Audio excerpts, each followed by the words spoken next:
అనేవాళ్ళు అనేస్తారు. బాధపడే వాళ్ళకి ఆ బాధ తెలుస్తుంది కదా! అలాగే నేను కూడా ఉన్నా.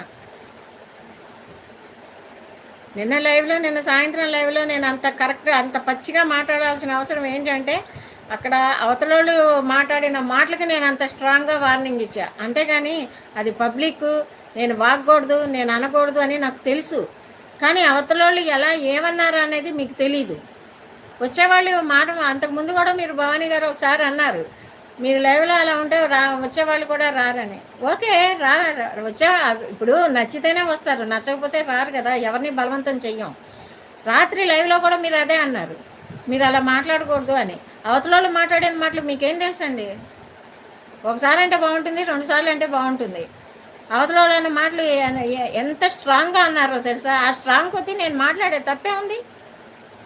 నాకన్నా ఇంకా దరిద్రంగా మాట్లాడేవాళ్ళు యూట్యూబుల్లో, లైవుల్లో చాలామందున్నారు. వాళ్ళకన్నా నేను తీసిపోను కదా! అవతలోళ్ళు మాట్లాడిన స్ట్రాంగ్